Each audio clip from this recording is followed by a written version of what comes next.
அன்பார்ந்த மை வி3 குடும்ப உறவுகளுக்கு வணக்கம். நண்பர்களே, நம்முடைய மக்கள் நிறுவனமான மை வி3 கம்பெனி கடந்த 2021 ஜூலை மாதம் ஆரம்பிக்கப்பட்டு வருகின்ற ஜூலை 1 3 ஆண்டு முடிந்து 4ஆம் ஆண்டுக்குள் அடியெடுத்து வைக்க போகுது.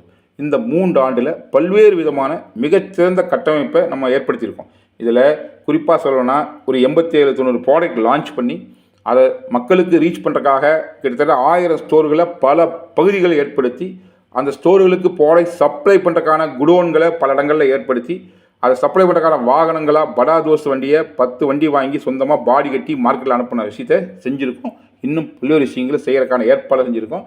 கூடுதலாக 4ஆம் ஆண்டில் வானவில் திட்டத்தை முழுமையாக லான்ச் பண்ணி வேறு லெவலில் மார்க்கெட்டில் ப்ளே பண்ணுறதுக்கு தயாராகிட்ருக்கோம். அது மட்டும் இல்லாமல் இந்த 36 மாதத்தில் 33 மாதம் நான் ஸ்டாப்பாக பேமெண்ட் கொடுத்துருக்கோம்.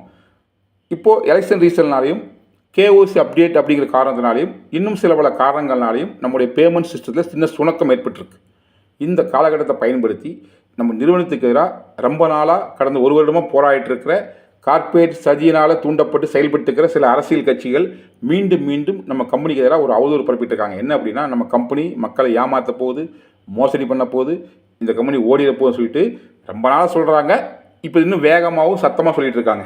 நான் உங்களுக்கு ஒன்று சொல்கிறேன், நம்ம கம்பெனி எந்த சுச்சுவேஷன்லேயுமே ஓடி போகிறதுக்கு எந்த எண்ணமும் எந்த திட்டமும் எப்போதும் கிடையாது. ஏன்னா இது எனக்காக மட்டும் ஏற்படுத்தின கம்பெனி இல்லை, இது மக்களுக்கான கம்பெனி.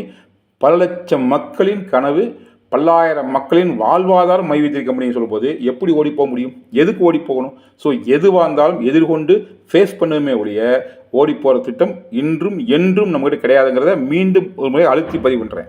கூடுதலாக என்ன அப்படின்னா, இன்றைக்கி சுச்சுவேஷனில் நீங்கள் பணம் ரிசீவ் பண்ணுறது வேணால் சிரமம் இருக்கலாமே ஒழிய நீங்கள் டெய்லி இன்கம் ஏர்ன் பண்ணுறதுல எந்த தடையும் கம்பெனி ஏற்படுத்தலை. நீங்கள் எந்த பிளான் இருந்தாலும் அதுக்குண்டான வருமானத்தை தினசரி நீங்கள் இன்கம் ஏர்ன் பண்ணுறதுக்கான பிளாட்ஃபார்ம் ஆப்பில் கண்டினியூவாக கம்பெனி கொடுத்துட்ருக்கு, எங்கேயுமே தடுக்கலை.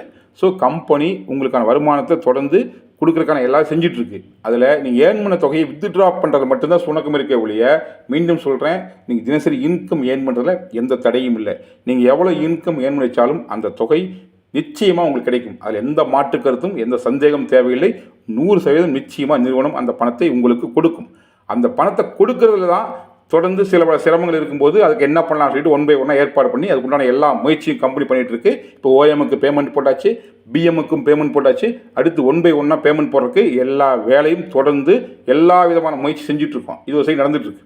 இதற்கு இடையில் நம்ம கையை வச்சு நம்ம கண்ணை கொடுத்துருக்கு ஏற்பாடு பண்ணுற மாதிரி சில உறுப்பினர்களை ரெடி பண்ணி நிறுவனத்துக்கு எதிராக வழக்கு பதிவு பண்ணுறதுக்கான எல்லா வேலையும் பண்ணி நிறுவனத்தை முடக்கிறதுக்கு எல்லா முயற்சியும் பண்ணுறாங்க. ஸோ அவர்கள் நிறுவனத்தை வீழ்த்துவதற்காக அவர்கள் பல புகார் கொடுத்தும் அதற்கு எந்த விதமான ஒரு நடவடிக்கை இல்லாதனால, எல்லாமே அது தவறான புகார் அப்படிங்கிறனால அவருடைய நினைப்பு அது நிறைவேறாதனால இப்போ மக்களுக்கு கொஞ்சம் குழப்பமான சூழ்நிலை அவர்கள் தவறாக டியூன் பண்ணி நிறுவனத்துக்கு எதிராக செயல்படுறதுக்கு முயற்சி பண்ணுறாங்க. இதில் நாம் எல்லாரும் தெளிவாக நின்று இந்த சூழலை கடந்து மிகச்சிறந்த முறையில் நிறுவனத்தை நடத்தி அனைவருடைய கனவை நிறைவேற்றுறதுக்கு கண்டிப்பாக அனைவரும் சேர்ந்து பாடுபடணுங்கிறதா என்னுடைய கோரிக்கையை இங்கே வைக்கிறேன்.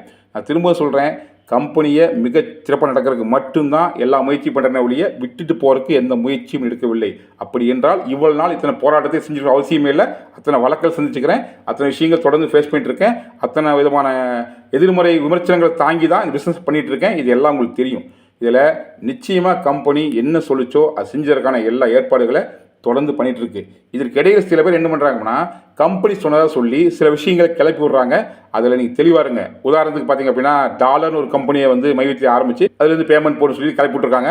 அதில் எந்த விதமான ஒரு செய்தியிலும் உண்மை கிடையாது, அதுக்கும் நிறுவனத்துக்கும் சம்மந்தமே கிடையாது. அப்படி செய்தியை கம்பெனி யோசிச்சு கூட பார்த்தது கிடையாது. இது தவறான தகவல். அடுத்ததாக பார்த்தீங்கன்னா, நம்ம நிறுவனம் ஆஃப் டே தான் செயல்படும், மீதி பாதி நாள் வீடியோ ஓடாதுன்னு சொல்கிறாங்க. அப்படியெல்லாம் இல்லை.